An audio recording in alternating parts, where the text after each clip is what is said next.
What up, y'all? Chargers Truther coming to you February 17th in the morning. Just here to try and go over what I think is the main issue that holds this team back, and why we're not succeeding in reaching all these heights like the Chiefs and the Bills and the Bengals and other teams like that. Even though we have Justin Herbert and all these great players on our team. So yeah, I'm just gonna jump right into it here. I'm just drinking black coffee. Not my favorite, but I didn't have milk today, so.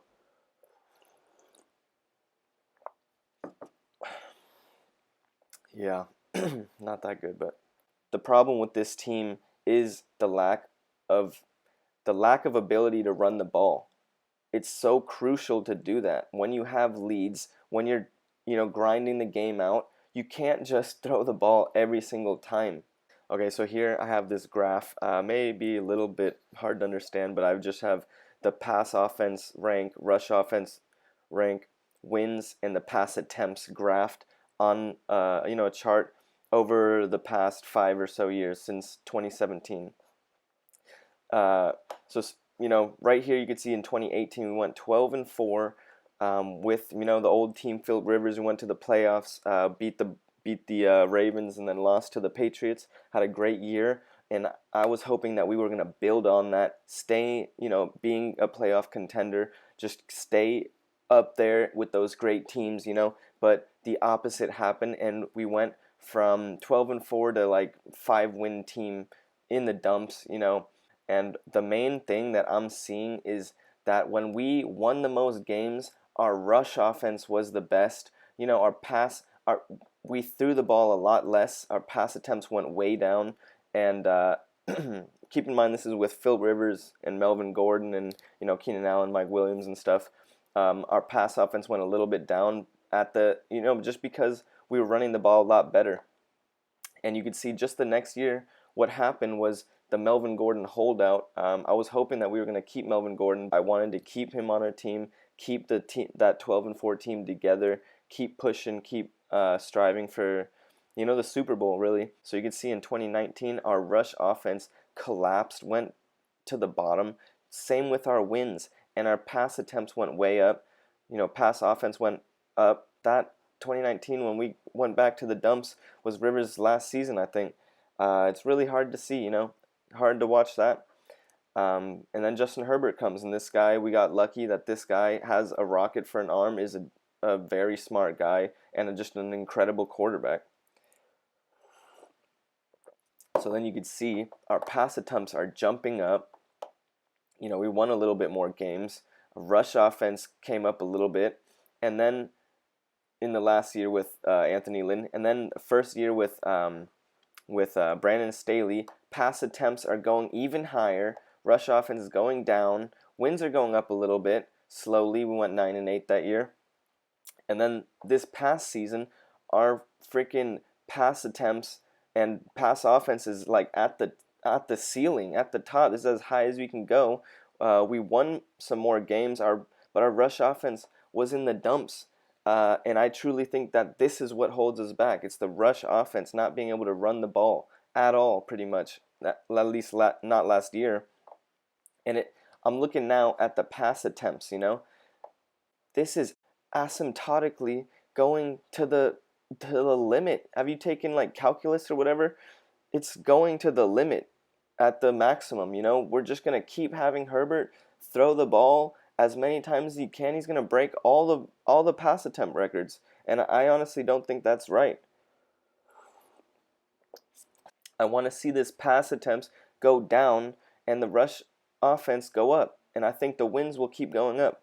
So I think this offseason the rush offense is our highest priority.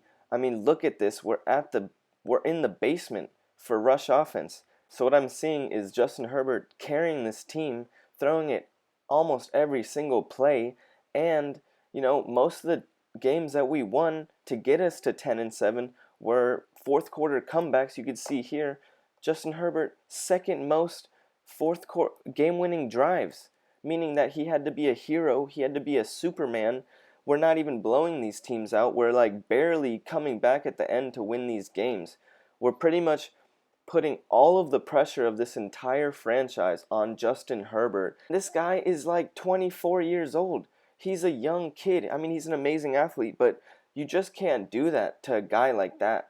We need to get more players that can just take over a game. Just be like, you know what? Hey, we're gonna put the game on my back today. I'm gonna take the pressure off you today, Herbert. Whether that be beast ass, linebackers, D linemen, a running back, offensive line.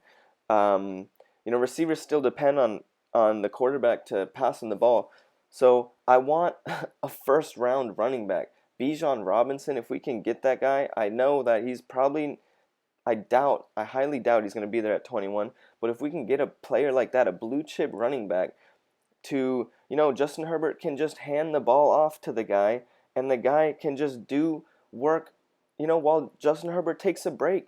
Justin Herbert needs to be getting breaks, He can't just be going out there, all right, Herbert, we need you here. Yep, we need you again here. We need you again on this drive, again on this drive. What happens when Justin Herbert has a bad game and starts throwing picks? He's a human being.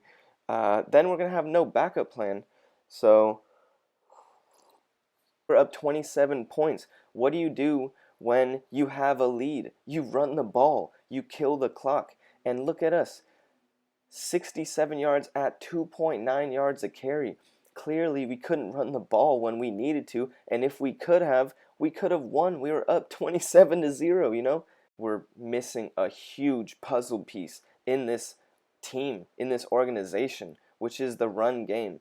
Big part is the running backs. I'm going to look at our draft picks, Which running backs have we even been getting after Melvin Gordon? Isaiah Spiller, okay, he's a rookie. He's very young. He didn't do much this past season. I just don't think that we can just bank on him performing next season and being, that number 2 or number 1 back.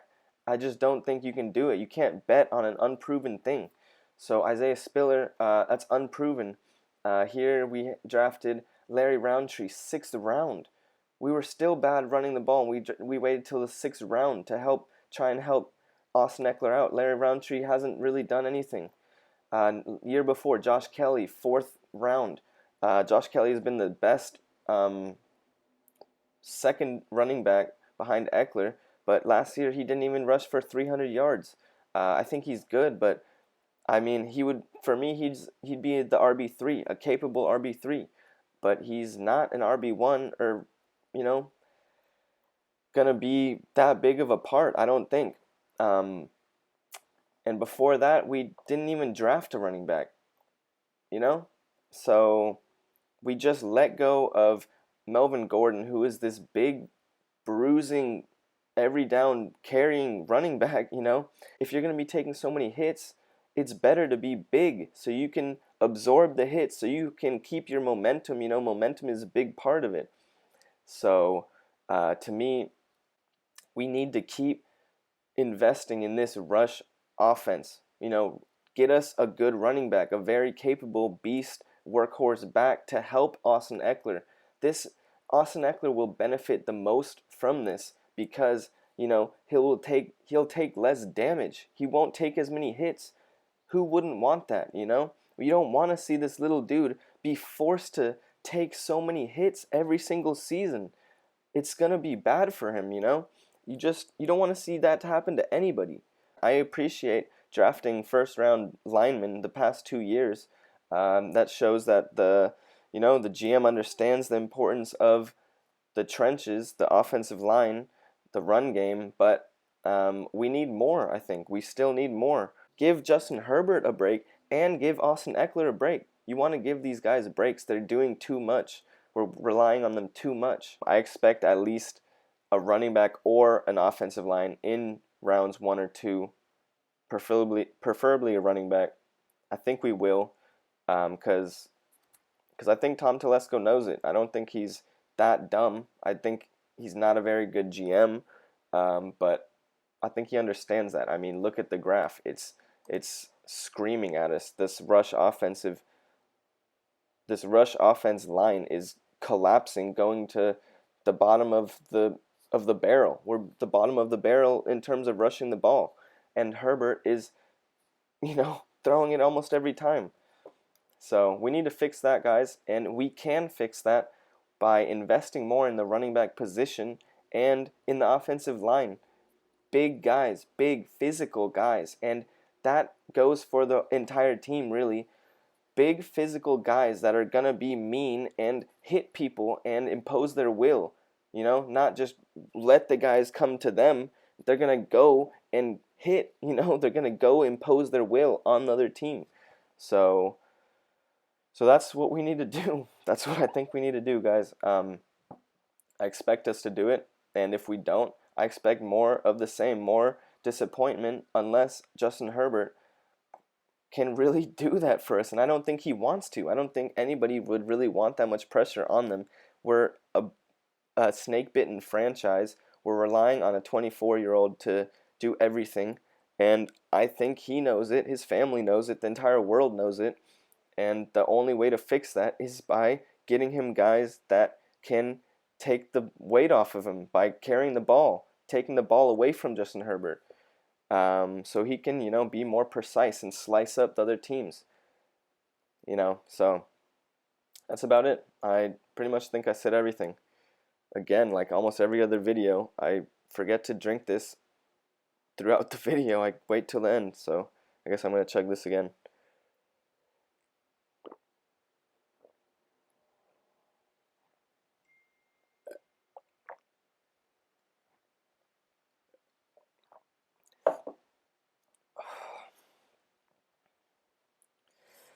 Yeah, that's about it, guys. I appreciate y'all for watching.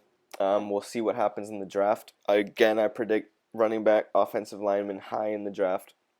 We have a lot of other needs. D lineman, I guess tight end, I guess receiver, inside linebacker for sure, safety, corner maybe. We have a lot of needs, but running back to me, and continue working on the offensive line is very, very, very high. We need to get the run game going. Need to.